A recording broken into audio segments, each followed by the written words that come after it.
नमस्कार, मैं जितेंद्र त्यागी संस्कृत व्याकरण चैनल में आपका स्वागत करता हूँ। प्रिय छात्रों, आज मैं आपके सामने कारक चिन्ह का द्वितीय भाग लेकर आया हूँ। प्रथम भाग आपने देखा होगा, तो मैं सबसे पहले ये कहना चाहूँगा कि अगर आप चैनल को देख रहे हैं तो सब्सक्राइब करें, लाइक करें, कमेंट्स करें, जिससे मुझे पता चले। और आपको जो अच्छा लग रहा है तो कमेंट्स करके बताएं कि ये बहुत अच्छा वीडियो है, और इसके अनुसार और आप अपने वो भी परामर्श भी दे सकते हैं कि इस वीडियो में ये सुधार करने की आवश्यकता है या हमको ये टॉपिक सर चाहिए, तो ये कमेंट्स के द्वारा आप बता सकते हैं। चलिए द्वितीय भाग हम शुरू करते हैं।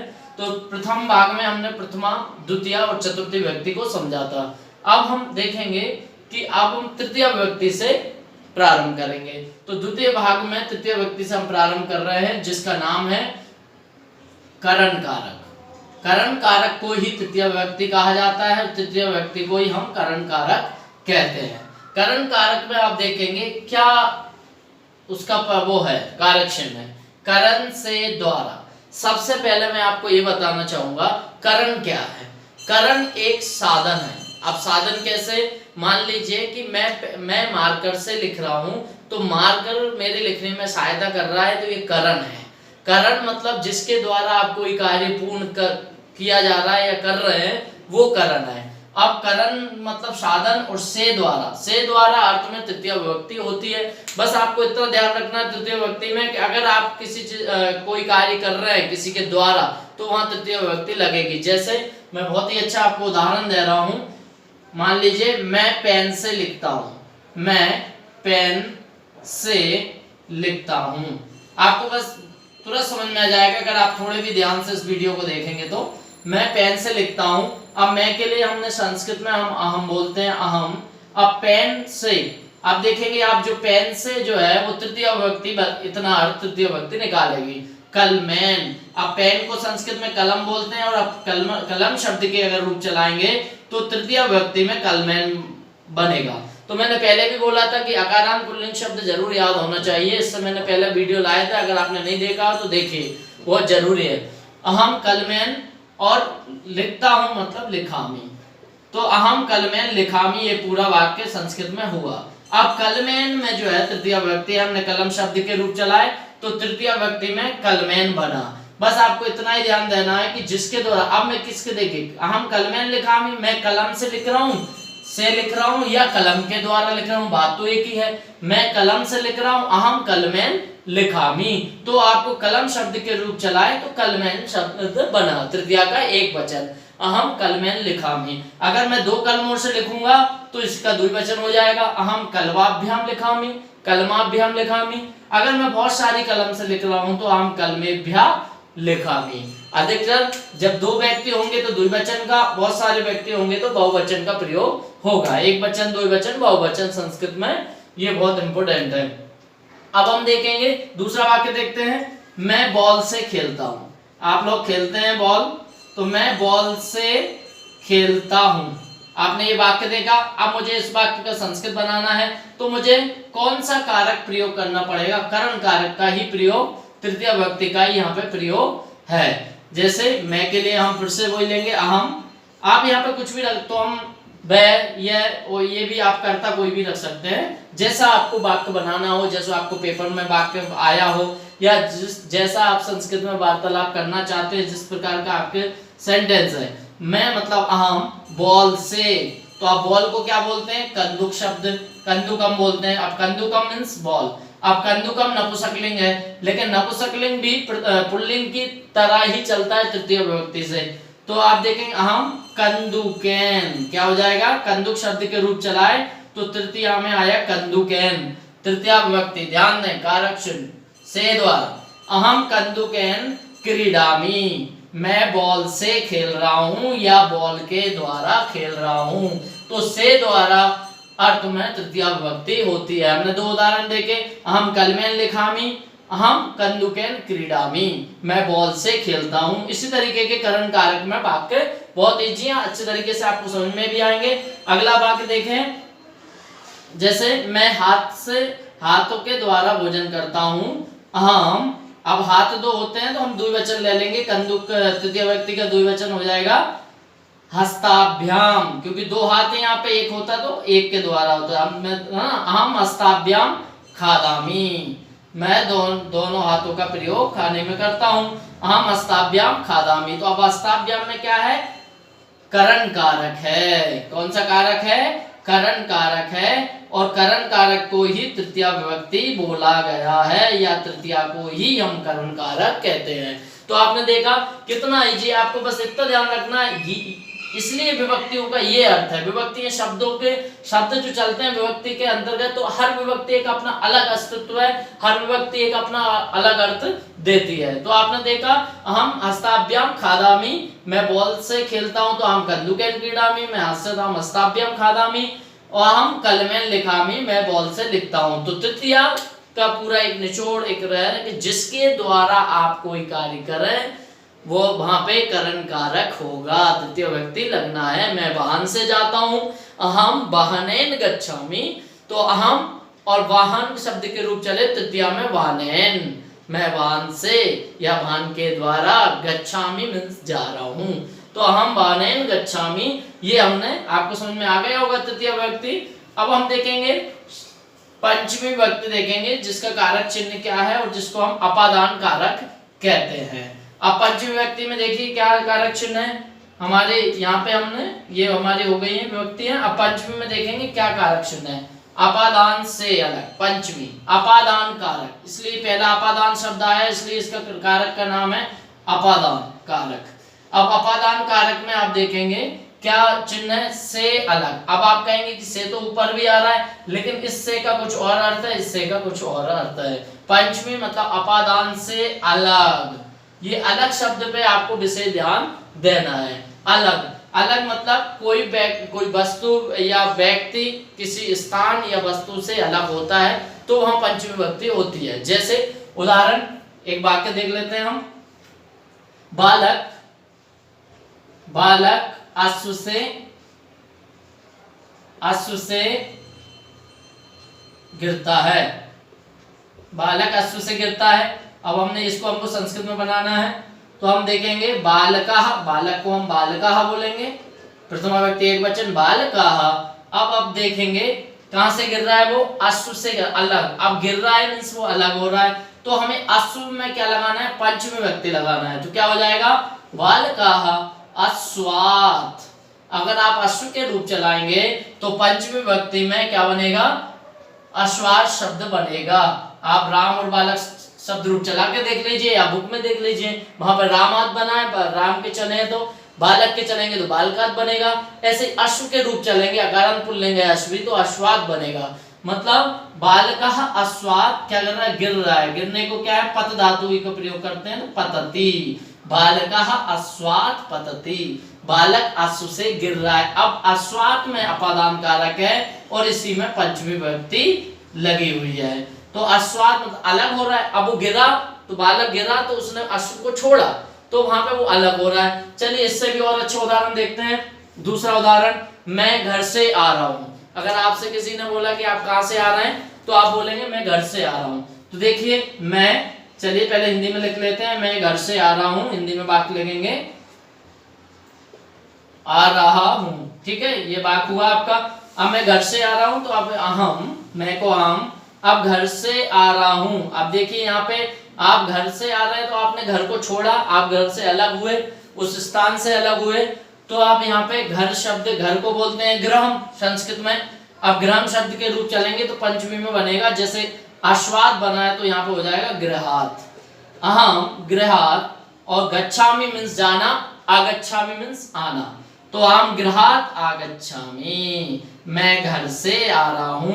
अब आप जिस स्थान से आ रहे हैं उस स्थान में आपको पंचमी विभक्ति लगाना है, क्योंकि आप उससे अलग हो गए, उस स्थान को आपने छोड़ दिया। अलग होने के अर्थ में पंचमी विभक्ति होती है। एक और उदाहरण है, वृक्ष से पत्ते गिरते हैं। अब वृक्ष से पत्ते गिर रहे हैं तो वृक्षात पत्राणि पतन्ति। अब वृक्ष के शब्द के रूप चले, जैसे अश्वात बना तो वहां पे बन जाता है आपका वृक्षात, वृक्ष के रूप चलेंगे तो वृक्षात बनेगा, वृक्षात पत्राणि पतन्ति। ये व्याकरण का और संस्कृत का सबसे प्रमुख उदाहरण है। वृक्षात् पत्राणि पतन्ति, इसका मतलब है वृक्ष से पत्ते गिर रहे हैं। तो वृक्ष में जहां से स्थान से वृक्ष से पत्ते गिर रहे हैं तो वृक्ष में पंचमी होगी, पत्रों में पंचमी नहीं होगी। मान लीजिए मार्कर है, अब ये मार्कर जो है मेरे हाथ में है और हाथ से ये गिरा, तो यहाँ का जो पूरा वाक्य होगा है ना कि हस्तात् जो कलम पतति, हस्तात् कलम पतति, हाथ से क्या हो रहा है, कलम गिरी, तो हस्त में हमारी पंचमी होगी, कलम में हमारी पंचमी नहीं होगी। चलिए आगे देखते हैं हम। उसके बाद में देख रहे हैं, अब हम देखेंगे, आपको समझ में आ गया होगा पंचमी विभक्ति में। अब हम देखेंगे सप्तमी विभक्ति। सप्तमी विभक्ति में और भी उदाहरण मैं देख सकता हूं। अगर आपको पंचमी विभक्ति अभी क्लियर नहीं हुई है तो एक और उदाहरण देख लीजिए। मैं सीढ़ी से गिरता हूं या गिर रहा हूं। अब ये देखिए अहम, अब सीढ़ी को संस्कृत में क्या बोलते हैं ये आपको पता होना चाहिए, सोपान, सोपानम। तो सोपान से तो यहाँ पे हो जाएगा सोपानात, अहम सोपानात किम, गिर रहा हूं मतलब क्या होता है, पतति पत्ता पतंती, पतसी पत्ता पतत, पतामी है ना, पदामी, मैं सोपान से गिर रहा हूं, सीढ़ी से गिर रहा हूं। तो यहाँ आपकी पंचमी है सोपानात, क्योंकि मैं गिर रहा हूं तो उससे मैं क्या हो गया हूं, अलग हो गया हूं। तो सोपानात में जो है पंचमी विभक्ति है, इसी को हम अपादान कारक कहते हैं। चलिए समझ में आ गया होगा। और जितना आप इन कारकों का अभ्यास करेंगे, आपकी कोई भी बुक हो, आपकी सीबीएसई बुक में से आप देख सकते हैं, कोई भी बुक हो वहां उदाहरण दिए होंगे तो लगभग यही उदाहरण होंगे। और जितना अभ्यास करेंगे, कोई भी बोर्ड हो, सीबीएसई हो, एमपी बोर्ड हो या कोई भी बोर्ड हो, आपको ये कारक, मेरा एक उद्देश्य इस चैनल का एक ही है कि संस्कृत से आपकी जो संस्कृत के प्रति आपका जो लगाव नहीं बढ़ रहा है उसको बढ़ाने के लिए, आपका संस्कृत के प्रति प्रेम बढ़ाने के लिए मैं ये चैनल लेकर आया हूँ। कहीं ना कहीं आपको संस्कृत सरल लगे, और यकीनन अगर आप चैनल से जुड़े रहेंगे तो ये चीज आपको बहुत सरल लगेगी। आप देखिए हमारे अभी हमने षष्ठी को छोड़ा है, सप्तमी देखिए अधिकरण में पेपर, इसका मतलब अधिकरण शुरू में है तो ये अधिकरण कारक कहलाएगा, इसका नाम होगा अधिकरण, अधिकरण कारक। अब अधिकारक कारक का क्या कारक चिन्ह है, में पर, में पर, जैसे मैं घर में हूं या मैं घर पर हूं, बात है मैं विद्यालय में हूं, मैं घर पर हूं, मैं भोपाल में हूं, तो में और पर दोनों अर्थ में सप्तमी विभक्ति का प्रयोग होता है। जैसे प्रथम उदाहरण देख लेते हैं हम। प्रथम उदाहरण देखिए, मैं विद्यालय में हूं। अगर आपसे किसी ने पूछा आप कहाँ हैं, तो आपने कहा मैं विद्यालय में हूं। आप विद्यालय में हैं तो आप इसका संस्कृत कहेंगे अहम। अब आपको ध्यान देना, विद्यालय को अगर ऐसा कैसा लिख देंगे तो वो हिंदी का हिंदी हो गया है ना, पर संस्कृत क्या हुआ।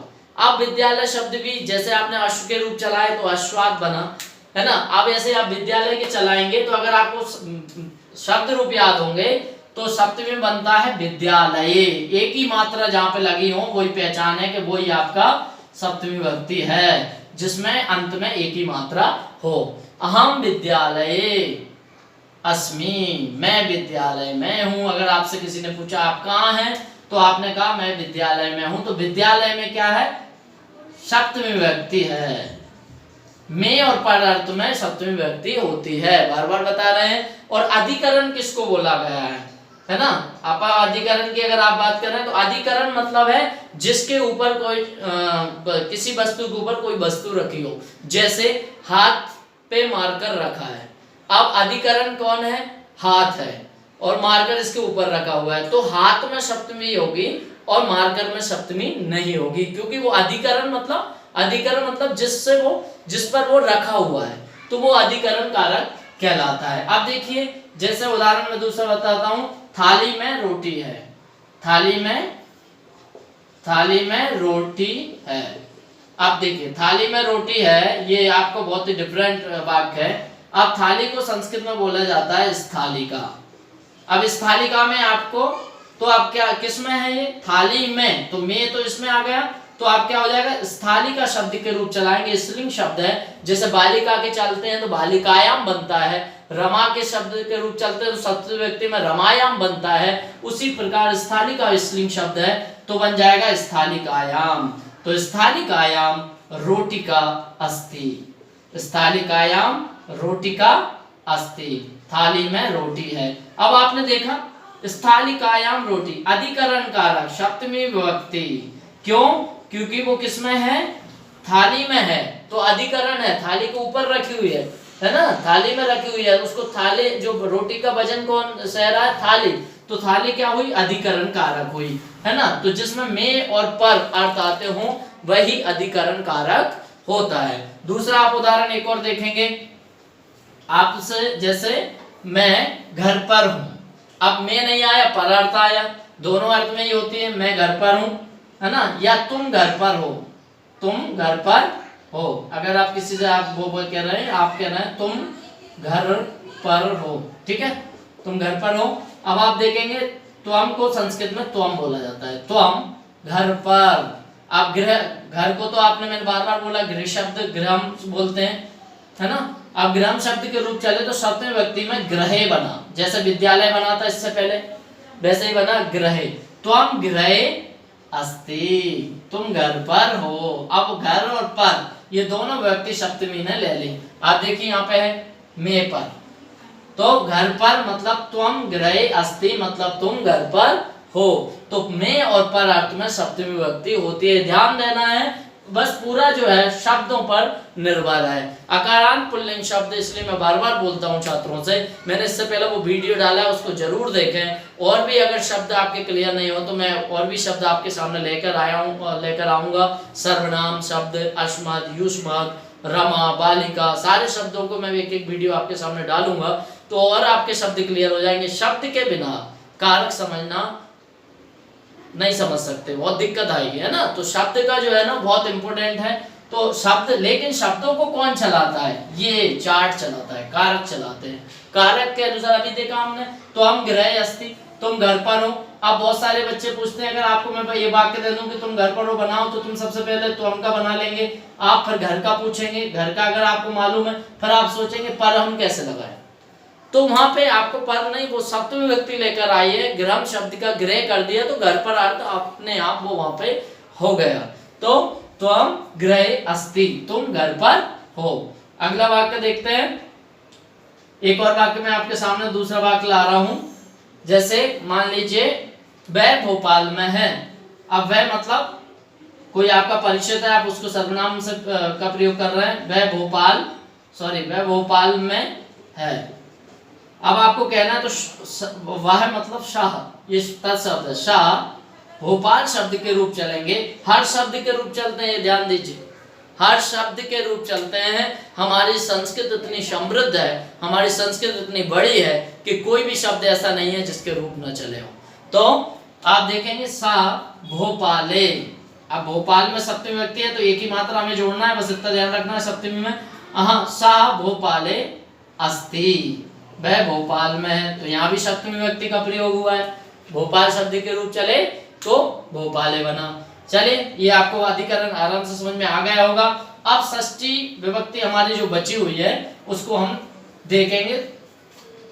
षष्ठी विभक्ति कारक में नहीं गिनी जाती, है ना, लेकिन कारक में नहीं गिनी जाती, लेकिन उससे वाक्य तो बनते हैं, लेकिन उसको केवल संबंध, केवल उसको कारक में नहीं गिना जाता, लेकिन वाक्य में प्रयोग तो बहुत ज्यादा होता है। आप देखिए षष्ठी का क्या कारक चिन्ह है? संबंध में, संबंध से मतलब रिलेशन, संबंध से आपको समझ में आ गया होगा, ये मेरा मार्कर है, ये मेरा बोर्ड है ना, ये मेरा घर है। तो अब मेरा और घर का क्या है? संबंध है, मेरा और पेन का संबंध है ना, मेरी माता, मेरे पिता, मेरा भाई, तो ये क्या होगा? ये रिश्तेदारी का जो संबंध है। तो आपने क्या देखा? संबंध में का, के, की, रा, रे, री, इन 6 वर्ड शब्दों, बहुत सारे बच्चे इनको नहीं समझ पाते। का मतलब उसका पेन है, हम हिंदी में बोलते हैं। के मतलब उन दोनों के पेन है, उन दोनों के बैग है सर, है ना। की मतलब उसकी पुस्तक है ना, उसकी बहन है। और रा मतलब मेरा, यह मेरा मकान है, तो मेरा आ गया, तो ये संबंध। और रे मतलब तुम्हारे, और री मतलब तुम्हारी। तो आपने देखा जिससे हमारा कोई संबंध हो, बस आपको इतना ध्यान रखना, तो वहां षष्ठी विभक्ति ही होगी। संबंध का मतलब है माता पिता से संबंध, वस्तु से संबंध, शहर से संबंध, जो भी आप जहाँ पे संबंध दर्शा रहे हैं वहां षष्ठी विभक्ति का प्रयोग होगा। उदाहरण देखिए, है ना, यह मेरा पेन है, यह मेरा पेन है। अब पेन और मुझ में संबंध है, क्यों?